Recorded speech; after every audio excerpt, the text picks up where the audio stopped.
បាទសូមជំរាបសួរលោកគ្រូអ្នកគ្រូទាំងអស់គ្នាវីដេអូនេះដែរខ្ញុំសូមបង្ហាញជូនលោកគ្រូអ្នកគ្រូពីរបៀបcopy រូបមន្តគណិតវិទ្យាឬក៏អឺសម័យកាលគីមីអឺនៅក្នុងមុខវិជ្ជាគីមីយកចេញពីGemini ទៅដាក់នៅក្នុងអឺ Microsoft Word ណាបាទអញ្ចឹងជាទូទៅពេលដែលលោកគ្រូអ្នកគ្រូអឺសួរ Gemini ជាពិសេសទាក់ទងជាមួយនឹងមុខវិជ្ជាគណិតវិទ្យាគឺវាតែងតែឲ្យលោកគ្រូអ្នកគ្រូជារូបមន្តបាទអញ្ចឹងដំបូងឡើយសូមលោកគ្រូអ្នកគ្រូបំលែងរូបមន្តទៅជាឡានេះទៅជាកូដ LaTeX ណាបាទអញ្ចឹងសូមបំលែងទៅជាកូដ LaTeX អីចឹងមកឥឡូវឧទាហរណ៍ថាខ្ញុំបំលែងរូបមន្តនេះខ្ញុំបំលែងរូបមន្តនេះមួយខ្ញុំសូម screenshot មួយបាទអញ្ចឹងយើងគ្រាន់តែ screenshot ចឹងមកហើយយើង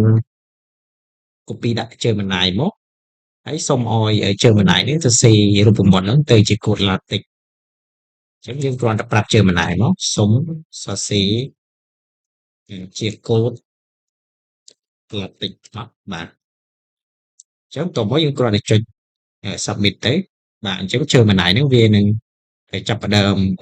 សរសេរជាកូដ LaTeX ជូនលោកគ្រូអ្នកគ្រូបាទអញ្ចឹងបន្ទាប់មកសូមលោកគ្រូអ្នកគ្រូគ្រាន់តែ copy កូដ LaTeX នេះមកបាទ copy កូដ LaTeX ហ្នឹងមកដល់ពេល copy ហើយសូមលោកគ្រូអ្នកគ្រូបើកកម្មវិធី Word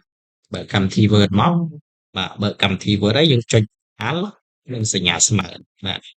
ហើយតទៅមកយើងចុច Control V មកដើម្បីយើងផាសកូដយើងចូលបាទហើយតទៅមកយើងចុច Enter បាទចុច Enter អញ្ចឹងយើងបានជារូបមន្តមួយបែបនេះបាទអញ្ចឹងលោកគ្រូអ្នកគ្រូអាចសាកល្បងធ្វើសិនទេហើយ